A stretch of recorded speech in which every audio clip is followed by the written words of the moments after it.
আলামিন বলেন, পয়গম্বর এখন আর গোপনে দাওয়াত দেওয়া হবে না, এখন আপনি আপনার নিকটস্থ আশেপাশের মানুষগুলোকে সতর্ক করেন।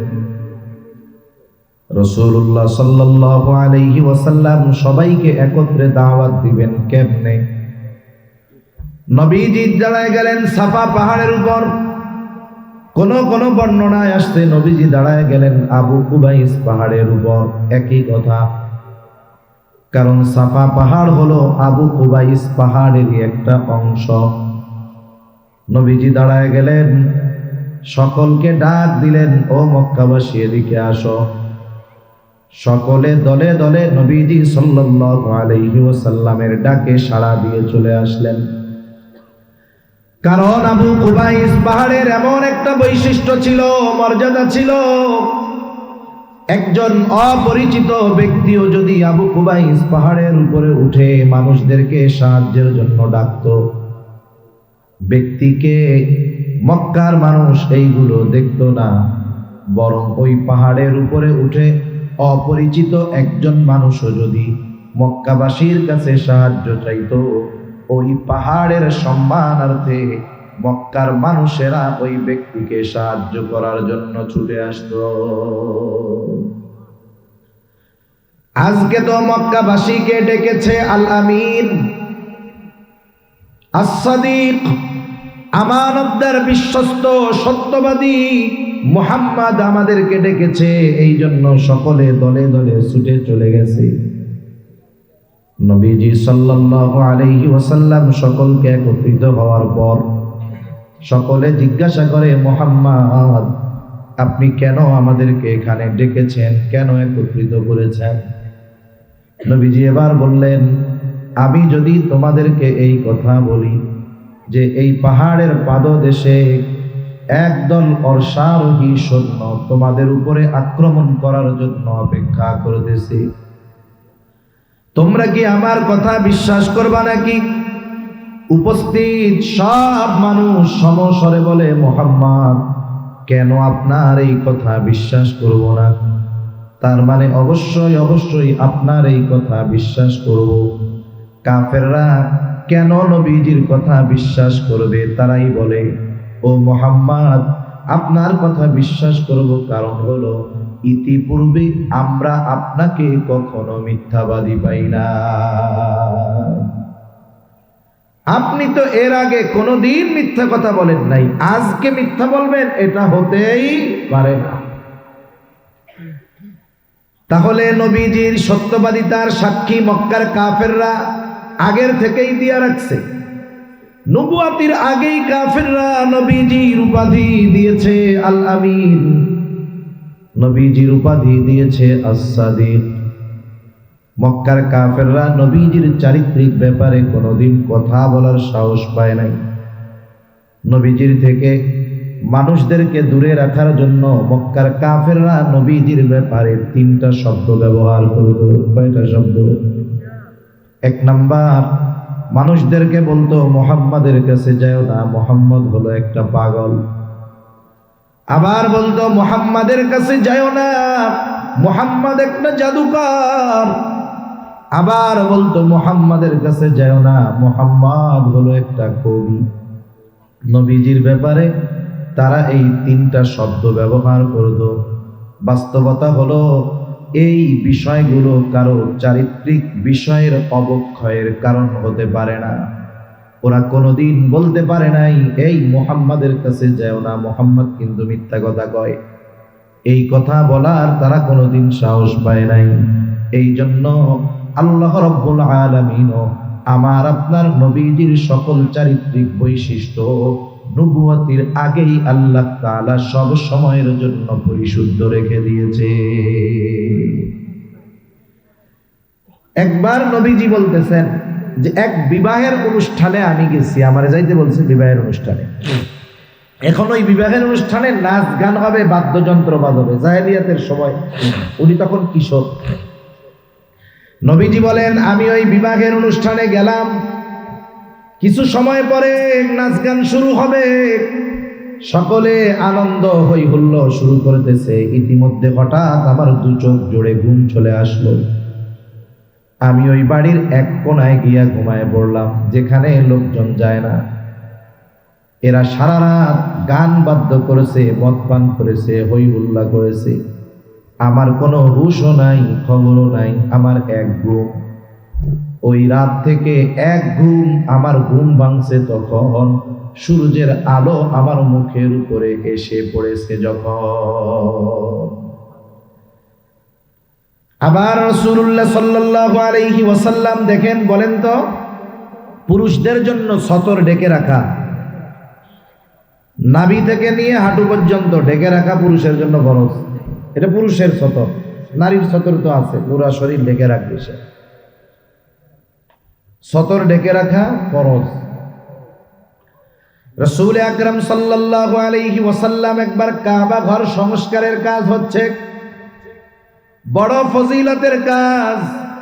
মক্কার মানুষেরা চিন্তা করতেছে, এত বড় ফজিলতের কাজ করব, ওই পোশাক পরে ওই কাজ করা যাবে না। যেই পোশাক পরে আমরা অন্যায় করি, গুনাহ করি, এই পোশাক পরে কাবা ঘর সংস্কারের কাজ করা যাবে না। তারা সকলে মিলে সিদ্ধান্ত নিল, সকলে বস্ত্রহীন তথা একেবারে উলঙ্গ হয়ে কাবা গৃহ সংস্কারের কাজ করবে। নবীজিও আছেন লুঙ্গি পরা। চাচা আব্বাস রাদিয়াল্লাহু তাআলা আনহু তখন বলতেছে, মুহাম্মদ, সবাই যেহেতু পোশাক খুলে এই কাজে অংশগ্রহণ করছে, তুমিও খুলে নাও। নবীজি বলেন, এই কথা বলার পরে আমি শুধু চিন্তা করছি পোশাক খুলতে হবে। এই চিন্তার সাথে সাথে আমি অজ্ঞান হয়ে গেছি।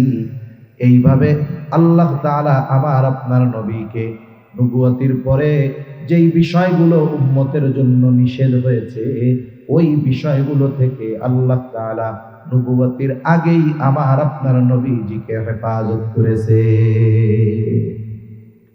নাইলে কাফেররা কি কইতো জানেন নি? যদি উনি মদ খাইতেন, বুঝানোর জন্য বলতো, তাহলে কাফেররা বলতো, ও নিজে আগে কত খাইছে, এখন এটা আবার হারাম করতেছে। আমাদের সমাজে এরকম মানুষ তো মনে হয় নাই।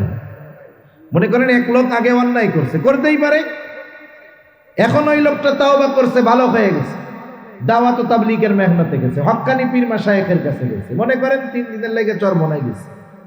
এ দুনিয়ার কত চোর, কত বদমাইশ, কত খারাপ মানুষ, কত খুনি, কত ধর্ষক চরমনায় গিয়ে দাওয়াত ও তাবলীগের মেহনতে গিয়ে ভালো মানুষ হয়ে গেছে। এর নজির 2-1টা আপনাদের এলাকায় আসেনি? মনে করেন ওই লোক শয়তানের ধোঁকায় একসময় খারাপ কাজ করছেই, এখন তো লোকটা তাওবা করে ভালো হয়ে গেছে। এখন ওই লোকটা যেই অপরাধ আগে করতো, এখন তো আর করে না।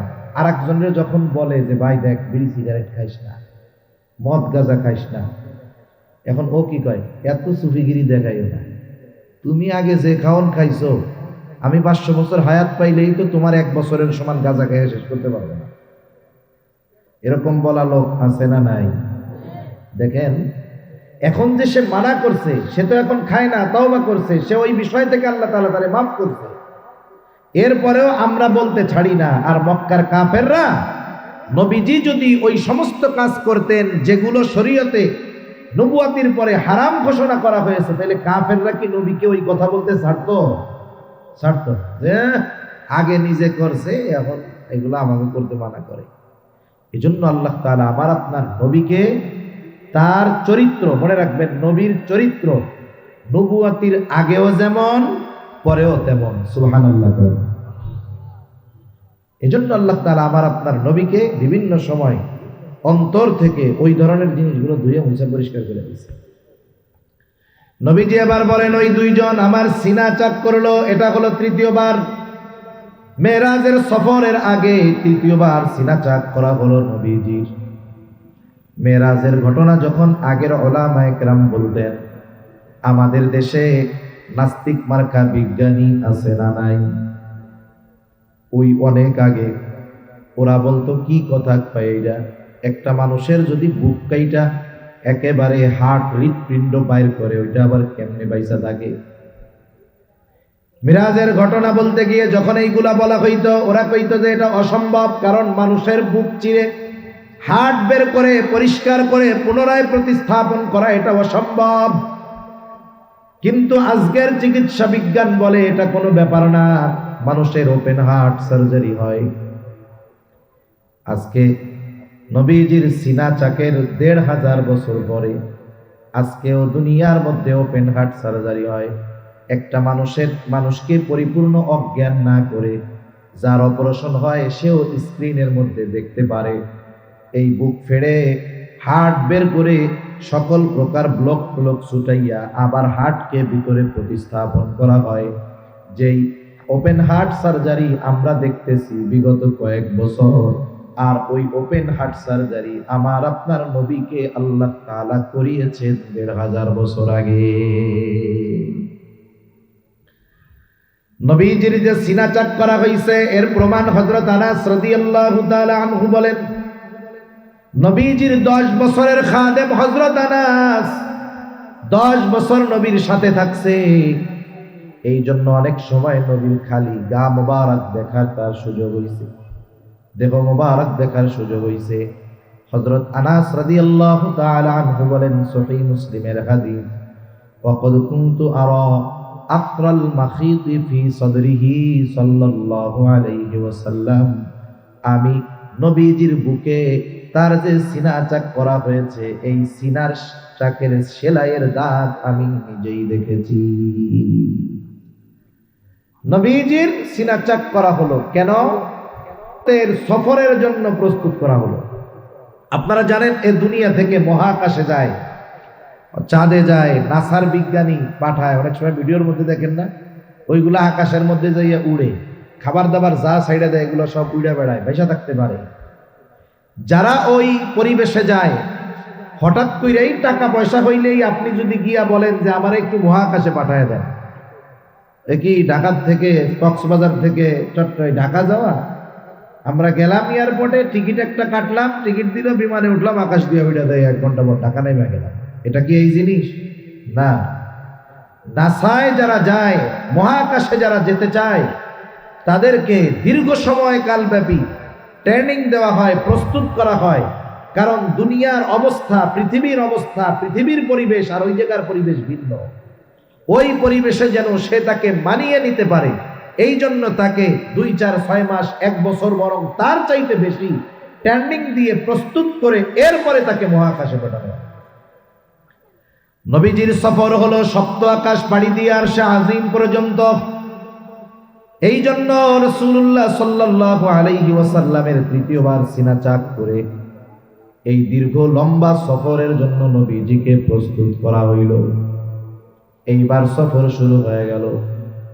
চলে আসলো বোরাক।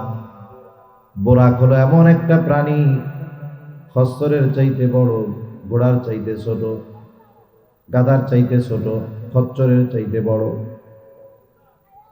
আমাদের অঞ্চলে অনেক জায়গায় মাঝে মধ্যে দেখি, বাজারেও পোস্টার কিনতে পাওয়া যায়, সাদা একটা ঘোড়া, ঘোড়ার সাথে 2টা লাগাই দিয়েছে ডানা, দেখেন নাই মনে হয় আপনারা?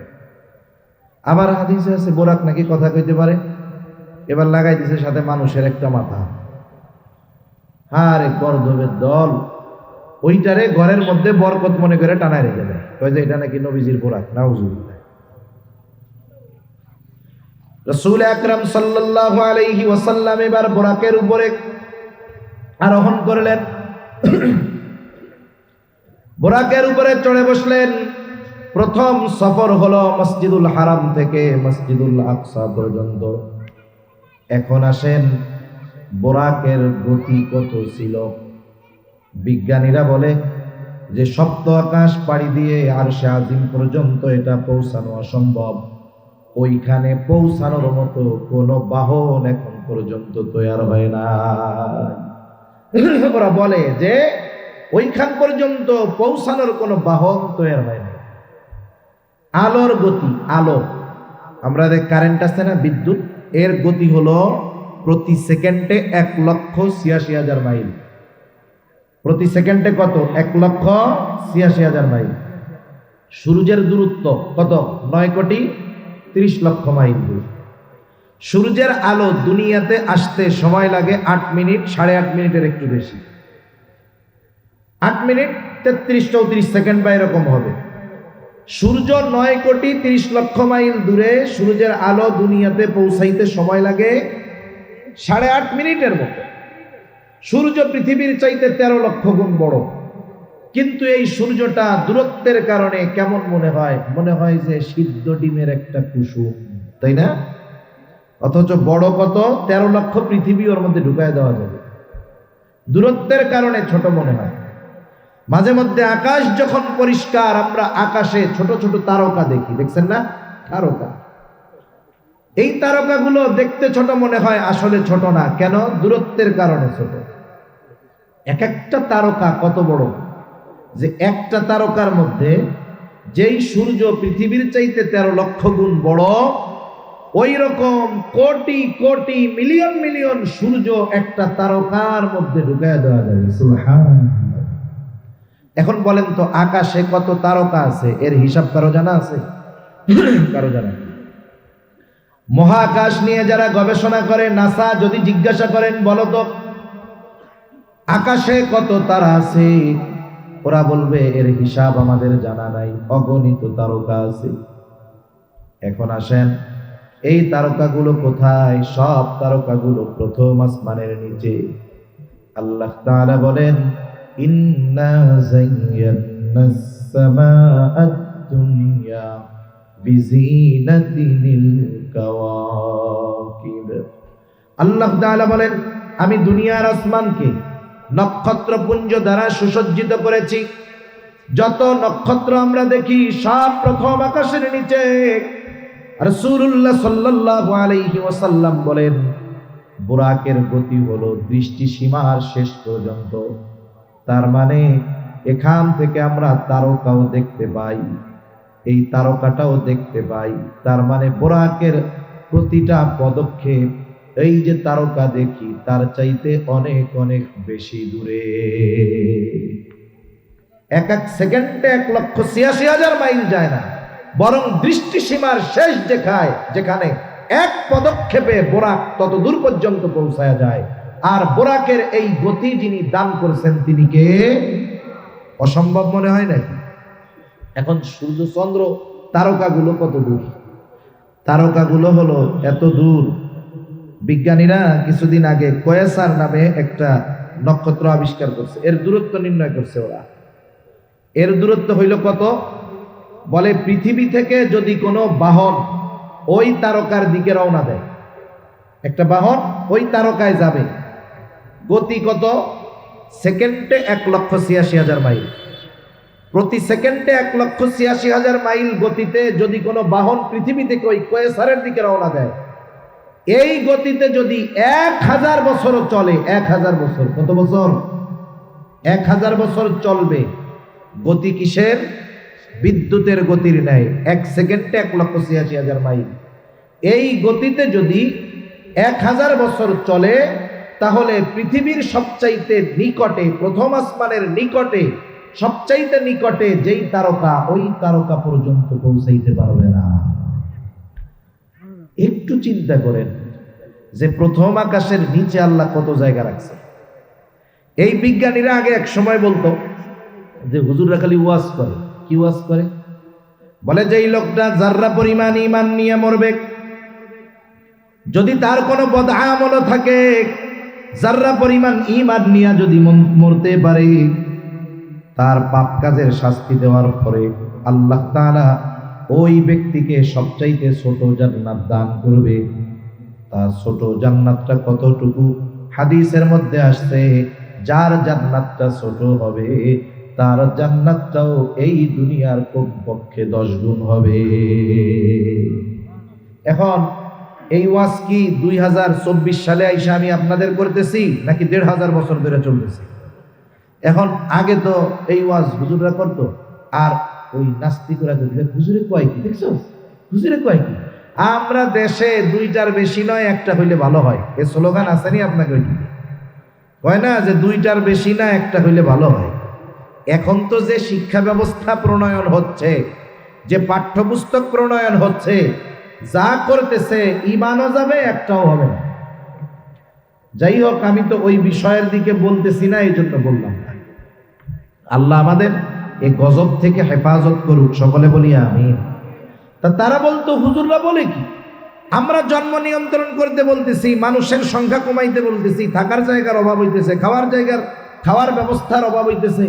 আমরা বলতেছি জনসংখ্যা কমাইতে, যাতে থাকার জায়গা সংকটে না পড়ে যায়। আর হুজুররা বলে এরা নাকি মরার পরে যেটা ছোট পাইবো এটাই নাকি দুনিয়ার 10টার সমান একটা পাবে। এত জায়গা পাইবো কি বলে, এত জায়গা পাবে কোথায়? একটা আসমানের খবর আপনাদের বললাম যে সবচাইতে নিকটের যেই গ্রহ, এটার দূরত্ব কোটি বছর পার হয়ে যাবে যদি কেউ প্রতি সেকেন্ডে 1,86,000 মাইল বেগে ছুটে। কোটি বছর পার হলেও ওই তারকা পর্যন্ত পৌঁছাতে পারবে না। আর ওই তারকা প্রথম আসমানের নিচে, প্রথম আসমানের নিচে। আল্লাহ বলতেছেন যে এগুলো আসমানকে আমি সুসজ্জিত করেছি। একটা সাধারণ মোটা মাথার মানুষও বুঝতে পারে যে তাহলে প্রথম আসমানের নিচে কত জায়গা। বলেন তো আসমান কি একটা না আরো আছে? আল্লাহ তাআলা বলেন আল্লাযী খালাকা সাবআ সামাওয়াতিন তিবাকা। আল্লাহ তাআলা সপ্ত আকাশ আসমানকে 7 স্তর বিশিষ্ট করে সৃষ্টি করেছেন। তার মানে এই কথাটা বোঝা যায় আল্লাহ তাআলা যদি তার কোনো বান্দাকে দয়া কইরা দুনিয়ার 10টার সমান নয় 1000 সমানও যদি এক একটা জান্নাত দেয়, প্রথম আসমানের নিচের জায়গায় শেষ হবে না। যে কথার থেকে এত দূর গেলাম যে বোরাকের দূরত্ব সেকেন্ডে মানে এক মুহূর্তে কত দূর, দৃষ্টি সীমার শেষ পর্যন্ত। মানুষের দৃষ্টি সীমা কত দূর যায়?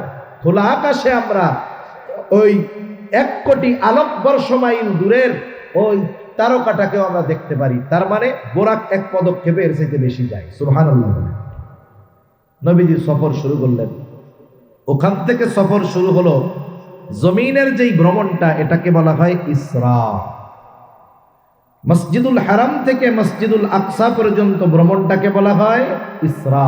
আল্লাহ তাআলা সে কথা কোরআনুল কারীমের মধ্যে বলেন, সুবহানাল্লাযী আসরা বিআবদিহি লাইলাম মিনাল মাসজিদিল হারাম ইলাল মাসজিদিল আকসাল্লাযী বারাকনা হাওলাহু লিনুরিয়াহু মিন আয়াতিনা ইন্নাহু হুয়াস সামিউল বাসীর।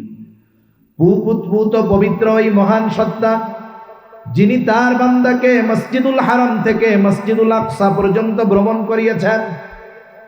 আল্লাহ তাআলা বলতেছেন বিআবদিহি, নবীজিকে আবদুন বলে আল্লাহ তাআলা অভিহিত করেছেন। মনে রাখবেন, এই দুনিয়ায় মালিক হইতে পারলেই দাম তা না, বরং পরিপূর্ণ আবদুন তথা আল্লাহর গোলাম হতে পারলেই সে সফল হয়ে যায়। আমার তো অনেক কথা বলতে মন চাইতেছে, কিন্তু সব কথা বলতে গেলে আমি যতটুকু পর্যন্ত যাইতে চাই ততটুকু পর্যন্ত আমার জন্য যাওয়া কঠিন হবে। এখন দেখেন, আমরা মনে করি স্বাধীনতার মধ্যেই মনে হয় পূর্ণাঙ্গ সফলতা। এই যে স্বাধীনতা, মানবাধিকার স্বাধীনতা বলতে বলতে বলতে কি হচ্ছে দেখেন না? এখন আমাদেরকে বুঝাইতে যাচ্ছে একটা ছেলে হয়ে জন্ম নিয়েছে, এখন ওর তো একটা স্বাধীনতা আছে। ও যখন বড় হবে, ও যদি মনে মনে নিজের মাইয়া কয়, তাইলে নাকি ও মাইয়া হয়ে যাবে। নাউজুবিল্লাহ। এই ধরনের কথা বলার সাহস কেমনে হলো? কারণ মানুষকে স্বাধীনতার নামে, মানবাধিকারের নামে ইসলাম বিদ্বেষী বানানো হচ্ছে। বাস্তবতা হলো এই ধরনের স্বাধীন চেতা মানুষের কোনো দাম নাই। বলেন তো, আকাশে অনেক পাখি উড়ে যাইতেছে, লক্ষ লক্ষ পাখির জাক। আমার সাথে মনে করেন একজন আছে, আমি ওরে বললাম, দোস্ত তুমি কি বক পাখি খাইতে মজা লাগে তোমার? বলে হ্যাঁ, পাইলে তো খামো। তাহলে দেখো, ওই যে আকাশে উড়ে যাইতেছে, 1000-এর উপরে বক আছে, তুমি আমারে 500 টাকা দাও। এখন বলেন তো, যেই স্বাধীন পাখি, খাঁচার বাহিরের পাখি, আমি যদি কেউরে 500 টাকা না 5 টাকাও চাই যে ওই পাখিগুলোর মালিক তোমারে বানায় দিলাম, ও কি আমারে দিবে বলেন তো? বলবে হুজুর এত বলদ ভাবেন কেন, এ পাখির 5 পয়সাও কোনো দাম নেই। কিন্তু বলেন তো, ওই পাখিরগুলোর মধ্যে থেকে একটা পাখি যদি খাঁচায় বন্দি করে আয়না বলি, কিনবেন? দাম কত? 500 টাকা। বাজারে 800, লুফে 500 টাকা দিয়ে কেনার লোক একজন না 50 জন বের হয়ে যাবে, ঠিক কিনা বলেন? তাহলে এই পাখিটার দাম হইল কেন? আবদ্ধ হওয়ার কারণে, জেলখানার মধ্যে বা খাঁচার মধ্যে আবদ্ধ হওয়ার কারণে। আমরা মুসলমান, আমরা যদি খাঁচার বাইরে চলে যেতে চাই, তথা শরীয়তের যেই সীমা, খাঁচার বাইরে যদি চলে যেতে চাই, আমাদের কোনো দাম নাই, আখিরাত বরবাদ, দুনিয়া বরবাদ। কিন্তু শরীয়তের খাঁচার মধ্যে যদি থাকি, তাহলে আমাদের দাম আছে। সেজন্য আবদুন, যে গোলাম, যে সে আল্লাহর গোলাম। দুনিয়ার মানুষের গোলামি করলে সম্মান ইজ্জত ধ্বংস হয়ে যায়, আর আল্লাহর যে যত বড় গোলাম হয় তার মর্যাদা আল্লাহ তত বেশি বাড়ায় দেয়। সুবহানাল্লাহ। দেখেন না, খ্রিস্টানেরা ঈসা আলাইহিস সালামরে বলতে চায় যে এটা আল্লাহর ছেলে। আল্লাহ তাআলার কুদরত, পিতাবিহীন ঈসা আলাইহিস সালামকে মাতৃগর্ভে আল্লাহ তাআলা দিয়ে দিয়েছেন। ওরা কি বলতে চায়? ওরা বলতে চায় ঈসা হলো আল্লাহর ছেলে। ওরা গড়ে ওদের ভাষায় আরো সম্মান বেশি দিতে চায়। আর ঈসা আলাইহিস সালাম শিশু বাচ্চা, দুধের শিশু, আল্লাহ জবান খুলে দিয়েছে। কি বলে ঈসা আলাইহিস সালাম? তোমরা আমারে আল্লাহর সন্তান বইল না। কেমন যেন সে বলে, তোমরা আমারে আল্লাহর সন্তান বইল না। ঈসা আলাইহিস সালাম বলতেছেন, ক্বালা ইন্নী আবদুল্লাহ আতানিয়াল কিতাবা ওয়া জাআলানি নাবিয়্যা। আমি হলাম আল্লাহর গোলাম। ইন্নী আবদুল্লাহ, আমি আল্লাহর বান্দা। আতানিয়াল কিতাব, আমাকে কিতাব দেওয়া হয়েছে, নবী বানানো হয়েছে আমাকে। এজন্য আবদুন শব্দের মধ্যেই একজন মানুষ যদি এই শব্দের পরিপূর্ণ ধারক বাহক হতে পারে, তথা আল্লাহর পরিপূর্ণ গোলাম হতে পারে, ওই লোকটাই সবচাইতে বড় সফল, ঠিক কিনা বলেন? এজন্য আল্লাহ তাআলা আমার আপনার নবীজিকে আবদুন বলে আমার আপনার নবীজির মর্যাদাকে বুঝাচ্ছেন। সুবহানাল্লাহ। ভ্রমণ করাইলেন কোথায়? রাত্রিকালীন ভ্রমণ করাইলেন। মিনাল মসজিদিল হারামি ইলাল মসজিদিল আকসা, মসজিদুল হারাম থেকে মসজিদুল আকসা পর্যন্ত। আল্লাহ তাআলা বলেন, মসজিদুল আকসা কি জানোনি? আল্লাযী বারাকনা হাওলাহু, মসজিদুল আকসা হলো ওই মসজিদ যার আশপাশের এলাকাকে আল্লাহ তাআলা বরকতময় করেছে। আমি শুরুতেই বলছি, দুইটা বিষয় নিয়ে আমি আপনাদেরকে টাচ দিব। একটা হলো মসজিদুল আকসার বিষয়ে কিছু কথা, আর এই বিষয়ের আলোকেই মেরাজ ইসরার বিষয়ে কিছু কথা আসবে। এগুলো আমি বলবো আমার নির্ধারিত সময়ের মধ্যে। এবার আসেন, যেহেতু ওই ইহুদিদের টার্গেট হলো মসজিদুল আকসার ওই স্থাপনাকে ধ্বংস করে ওইখানে থার্ড টেম্পল নির্মাণ করা, তাদের এই ইচ্ছা মুসলিম উম্মার শরীরে এক বিন্দু রক্ত থাকা পর্যন্ত পূরণ হতে দেওয়া যাবে। তাহলে মসজিদুল আকসার এক নাম্বার কি আছে? আল্লাহ তাআলা বলেন, বারাকনা হাওলাহু, আমি আল্লাহ তার আশপাশ চতুর্পাশকে বরকতময় করেছি। এজন্য জেরুজালেম, মসজিদুল আকসা হলো বরকতময় এক ভূমি, জেরুজালেম। শুধু তাই না, আল্লাহ রাব্বুল আলামিন এই জেরুজালেম মসজিদুল আকসার আশেপাশের এলাকাকে আল্লাহ তাআলা পবিত্র জমিন বলে অভিহিত করেছে। তাহলে মসজিদুল আকসা বলতে কতটুকু আপনারা বুঝবেন? আপনারা যারা বর্তমান সময়ের ছবি দেখছেন, জেরুজালেমের দুইটা ভাগ, একটা হলো ওল্ড সিটি আর একটা হলো নিউ সিটি। ওল্ড সিটিটা দেখবেন যে পুরা চারিদিকে দেওয়াল দিয়ে ঘেরা আছে, ওর ভিতরে অনেকগুলো স্থাপনা, একটা সোনালী গম্বুজের আছে। অনেকে মনে করে এটাই মনে হয় মূল স্ট্রাকচার, মূল মসজিদ। না, ওটাকে বলা হয় কুব্বাতুস সাখরা, ডোম অফ রক। ওইটা পরবর্তীর একজন খলিফা উনি বানিয়েছেন, কিন্তু মূল মসজিদটা হলো ওই চারদিকের দেয়াল দেওয়া, ওই ভিতরের পুরা জায়গাটা হলো বাইতুল মুকাদ্দাস, পবিত্র ভূমি। ওই জায়গায় মসজিদুল আকসা, ছোট্ট একটা মসজিদ আছে যেটা ধূসর বর্ণের। ওই মসজিদটার সাথে অনেক স্বর্ণ কারুকার্য ছিল। ইহুদিরা আস্তে আস্তে ওইগুলো খুলে সব নিয়ে গেছে। ওই মসজিদটাকে তারা হাইলাইট করে না, মূল মসজিদ যেটা ওইটার ওরা হাইলাইট করে না। মানুষের সামনে শুধু ওই ডোম অফ রক রে সামনে আনে, মানে আগামী প্রজন্ম অথবা মানুষ যেন মনে করে এটাই মনে হয় মূল মসজিদ, আসলে কিন্তু তা না। মূল মসজিদটা এক সাইডে, ছবি থাকলে দেখবেন ওইটা ধূসর বর্ণের, ওরা ওইটাকে ভেঙে দিতে চায়, এজন্য ওইটারে সামনে আনে কম, যাতে মুসলমান না বুঝে। তা ওই পুরা জেরুজালেম ওল্ড সিটি যেটা চারদিকে দেওয়াল দিয়ে ঘেরা, এটা পুরোটাই পবিত্র ভূমি, বরকতময় ভূমি। ঘোষণা কার? আল্লাহ তাআলা। যেমন কেউ যদি মক্কায় গিয়ে নামাজ পড়ে, বায়তুল্লাহর সাথে সে যত দূর চলে যাক, জামাতে শরীক হইলে বায়তুল্লাহে নামাজ পড়ার যেই ফজিলত, সে সেই ফজিলত পরিপূর্ণরূপে লাভ করবে। হারামের যেই এরিয়া আছে, একেবারে বায়তুল্লাহর সাথে যেই হুকুম, হারামের এরিয়ার মধ্যে পরিপূর্ণভাবে সেই হুকুম, অথচ এরিয়াটা অনেক বড়, বিশাল বিস্তর জায়গা। এজন্য মসজিদুল আকসা বলতে শুধু মূল মসজিদটাকেই আমরা মনে করব না, বরং ওই যে চারদিকে দেওয়াল দেওয়া যেই জেরুজালেম সিটি, ওল্ড সিটি যেটা, এটা পুরোটাই বরকতময়, পুরোটাই আল্লাহ তাআলা পবিত্র জমিন বলে ঘোষণা দিয়েছেন। আল্লাহ তাআলা কোরআনুল কারীমের মধ্যে হযরত মূসা আলাইহিস সালাতু ওয়াস সালাম যখন বনি ইসরাঈলদেরকে জেরুজালেমের মধ্যে প্রবেশ করতে বলতেছিল, আল্লাহ তাআলা বলেন, মূসা আলাইহিস সালাম বলতেছে, ইয়া কওমি দখুলুল আরদাল মুকদ্দাসাতাল্লাতী কাতাবাল্লাহু লাকুম ওয়ালা তারতাদ্দু আলা আদবারিকুম ফাতানকালিবু খাসিরিন। আল্লাহ তাআলা বলেন, মূসা তার সম্প্রদায়কে বলতেছে, ইয়া কওমি দুখুলুল আরদাল মুকদ্দাস, হে আমার সম্প্রদায়, তোমরা ওই পবিত্র জমিনের মধ্যে প্রবেশ করো, যেই জমিনের মালিকানা আল্লাহ তোমাদেরকে লিখে দিয়েছে। কারণ তখন জেরুজালেম শাসন করত জালেম এক গোত্র, তাদের বিরুদ্ধে যুদ্ধ করার কথা বলতেছে যে তোমরা ওই পবিত্র ভূমির মধ্যে ঢুইকা পড়ো, যেই ভূমি যেই জমিনের মালিকানা আল্লাহ তোমাদেরকে দিয়েছে, তোমরা শুধু যুদ্ধ করার জন্য সামনের দিকে অগ্রসর হইবা, তোমরা সামনে যাবা, শত্রু বাহিনী যতই শক্তিশালী হোক, ওই শত্রুর বিরুদ্ধে তোমাদেরকে যিনি বিজয় দান করবেন তিনি কে? তবে একটা কাজ, সামনে যাবা তো যাবা, পেছনের দিকে আসবা না, তাহলে ক্ষতিগ্রস্ত হয়ে যাইবা।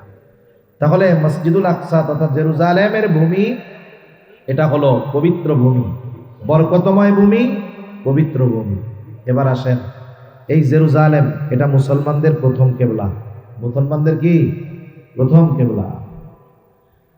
আব্দুল্লাহ ইবনে আব্বাস রাদিয়াল্লাহু তাআলা আনহু থেকে বর্ণিত, রাসূল আকরাম সাল্লাল্লাহু আলাইহি ওয়াসাল্লাম যখন মক্কায় ছিলেন, তিনি জেরুজালেমের দিকে তথা বাইতুল মুকদ্দাসের দিকে ফিরে নামাজ পড়তেন। মক্কা থেকে বাইতুল মুকদ্দাস হলো উত্তর দিকে, মক্কা থেকে মদিনা এরও আরো উত্তরে হলো বাইতুল মুকদ্দাস।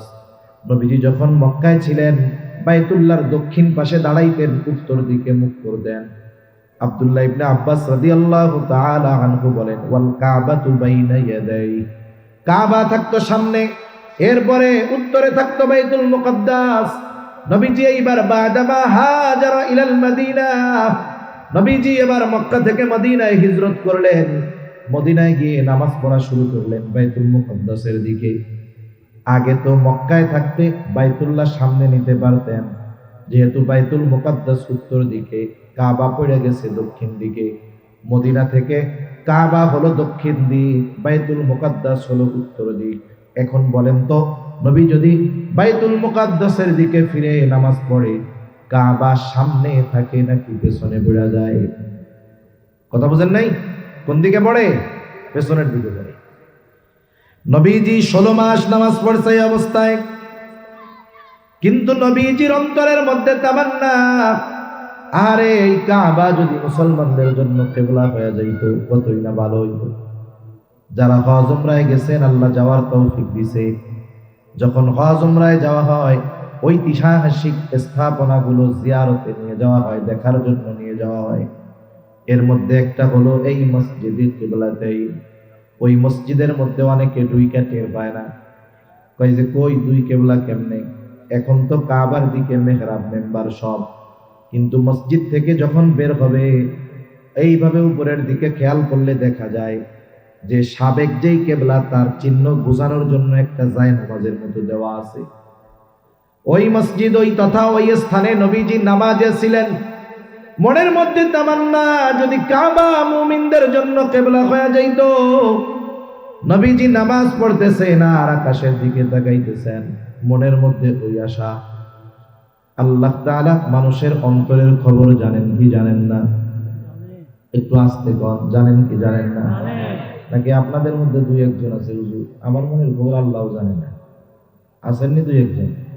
তাহলে কথা পেলে কি খিদা লেগে যায়, এই জন্য কথা কম কম? আল্লাহ তাআলা সবার মনের খবর জানে। এই তো আল্লাহ রাব্বুল আলামিন মনের খবর জানে। নবীজি কি বলতে চায়, কেন আকাশের দিকে তাকায়? আল্লাহ তাআলা বলেন, ক্বাদ নারা তাকাল্লুবা ওয়াজহিকা ফিস সামা ফালানুওয়াল্লিয়ান্নাকা কিবলাতান তারদাহা। কেন আপনি আপনার চেহারাটা উপরের দিকে দেন? আল্লাহ তাআলা দেখেন, তিনি জানেন। আল্লাহ তাআলা বলেন, ফালানুওয়াল্লিয়ান্নাকা কিবলাতান তারদাহা। আরে নবীর প্রতি আল্লাহ তাআলার মুহাব্বত, ভালোবাসা কেমন, এই কথাটাও এর দ্বারা উপলব্ধ করা যায়, বোঝা যায়। আল্লাহ তাআলা বলতেছেন, হাবিব রে, আপনার মন চায় কাবা বাইতুল্লাহ মুসলমানদের জন্য কিবলা হয়ে যাক, এটা আপনার মন চায়। অবশ্যই অবশ্যই আমি ফালানুওয়াল্লিয়ান্নাকা কিবলাতান, আমি অবশ্যই অবশ্যই এই কিবলা পরিবর্তন করে দিব। কেন? বলে তারদাহা, আপনার খুশির জন্য, সন্তুষ্টির জন্য আমি আল্লাহ জেরুজালেম থেকে ফিরায়া বাইতুল্লাহকে আপনার জন্য আমি আল্লাহ কিবলা বানায়া দিব। এখন আল্লাহ তাআলা কিবলা পরিবর্তন করছেন কেন? নবীরে খুশি করার জন্য। সুবহানাল্লাহ বলেন। 2 রাকাত তো হয়ে গেছে। খুশির খবর পায় না, ভালো কামে দেরি করতে নেই। আল্লাহ তাআলা সাথে সাথে বলেন, 2 রাকাত হইছে তাতে কি, বাকি 2 রাকাত ওই দিকে ফিরাই পড়ে। সুবহানাল্লাহ বলেন। ফাওয়াল্লি ওয়াজহাকা শাতরাল মসজিদিল হারাম, আপনি আপনার চেহারাটাকে মসজিদে হারামের দিকে ফিরায় নেন। ওই মসজিদুল আকসা জেরুজালেম এর অন্যতম বৈশিষ্ট্য হলো এটা মুসলমানদের প্রথম কিবলা। কেউ যদি বাইতুল মুকাদ্দাসের প্রতি মহব্বত, ভালোবাসা না রাখে, নবীজির ওই ইবাদতগুলোর প্রতিও তার ভালোবাসা থাকবে না। এই মসজিদের অন্যতম বৈশিষ্ট্য এটা হলো পৃথিবীর দ্বিতীয় মসজিদ। রাসূলুল্লাহ সাল্লাল্লাহু আলাইহি ওয়াসাল্লামকে জিজ্ঞাসা করা হলো, ইয়া রাসূলুল্লাহ, আইয়ু মসজিদিন উদিয়া ফিল আরদি আও মিনের মধ্যে সর্বপ্রথম কোন মসজিদকে বানানো হয়েছে? নবীজি বললেন, আল মসজিদুল হারাম, মসজিদুল হারামকে প্রথমে বানানো হয়েছে। বলেন এরপরে কোনটা? নবীজি বলেন, আল মসজিদুল আকসা। প্রশ্ন করা হইল, কাম কানা বাইনাহুমা, এই 2 মসজিদের মধ্যে ব্যবধান কত বছরের? নবীজি বললেন, 2 মসজিদের মধ্যে ব্যবধান হলো 40 বছরের। এই হাদিসের ব্যাখ্যা না বুঝলে আবার পেছ লাগা যাবে। আল্লাহ তাআলা তো বাইতুল্লাহ ইব্রাহিম আলাইহিস সালাম মূলত বানায় নাই। ইব্রাহিম আলাইহিস সালাম হলো মূল সংস্কারক।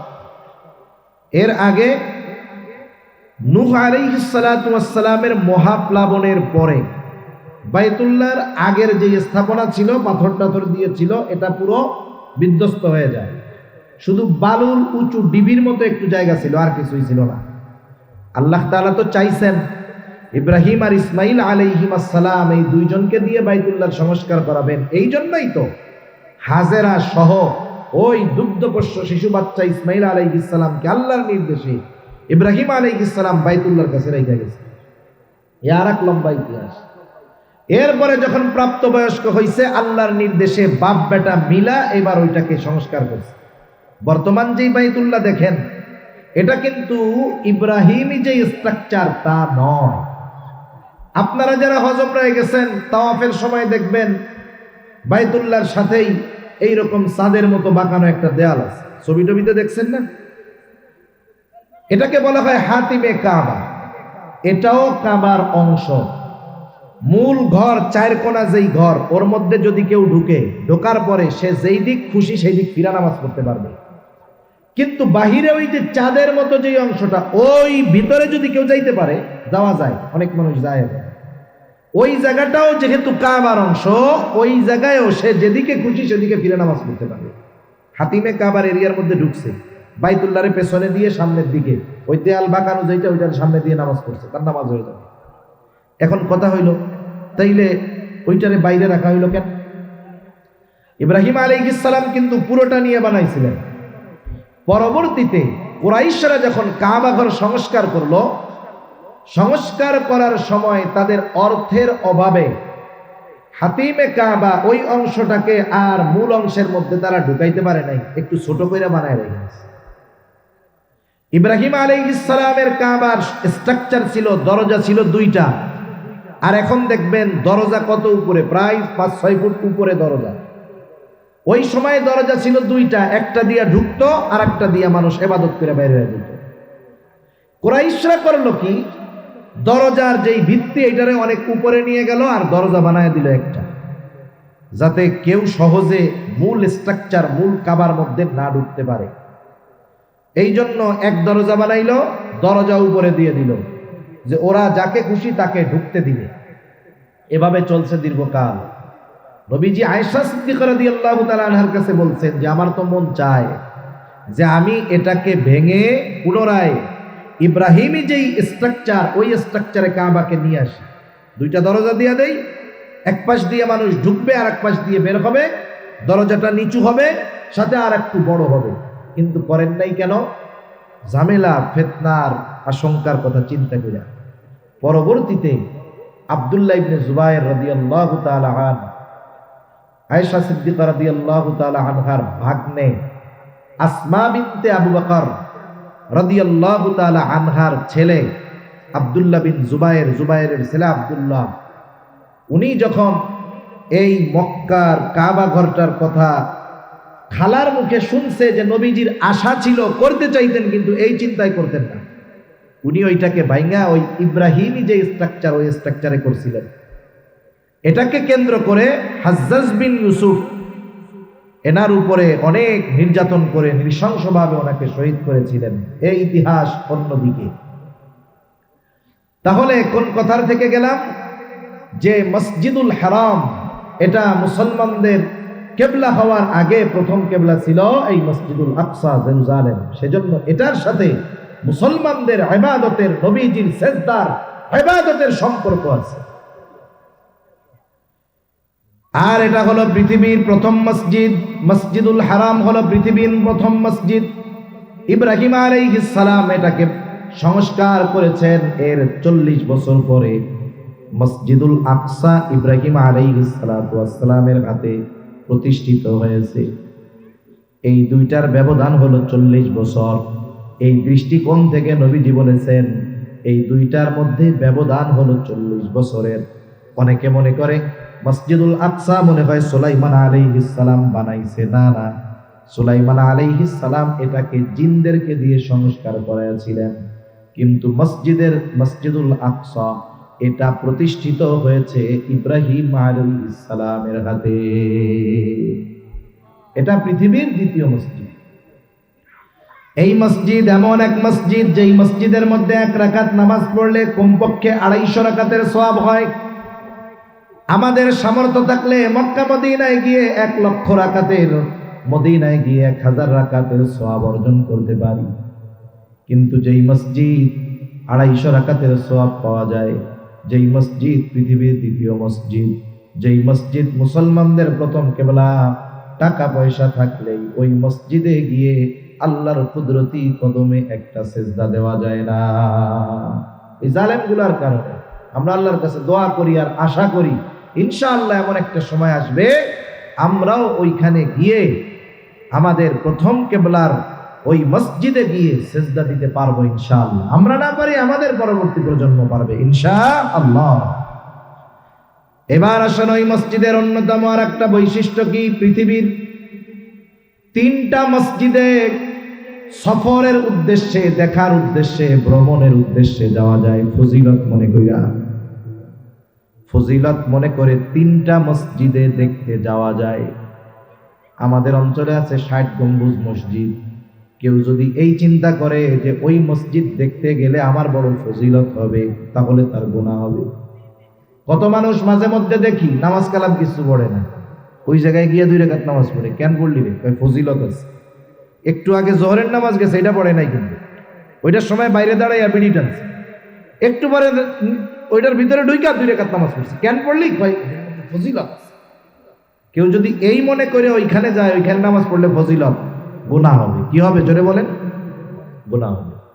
নবীজি বলেন পৃথিবীর 3টা মসজিদ, 1 নম্বর মসজিদুল হারাম, মসজিদুল নববী আর মসজিদুল আকসা। এই 3টা মসজিদে ফজিলত মনে কইরা ভ্রমণ করা যাবে, কোনো অসুবিধা নাই, বরং যাওয়া জরুরি। এরপরে আসেন অন্যতম আর একটা ফজিলত।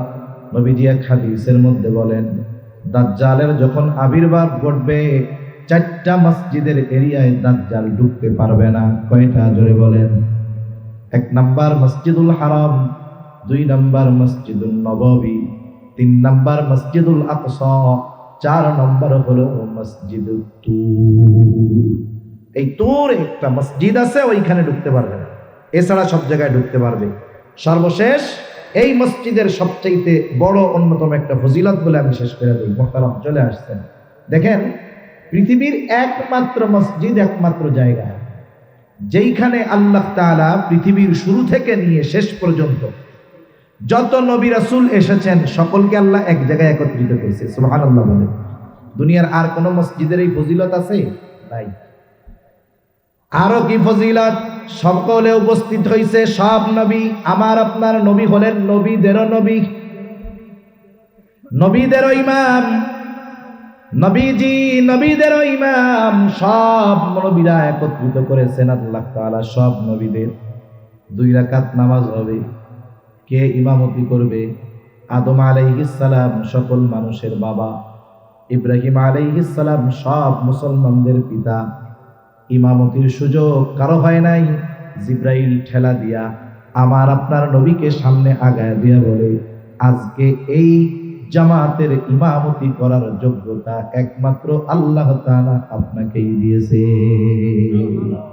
আপনি হলেন আজকের ইমাম, ইমামুল আম্বিয়া। আমরা কেন বলি? আমার আপনার নবী নবীদেরও নবী। এই মসজিদের সাথে আমাদের মুসলমানদের ঈমানের অন্তরের সম্পর্ক।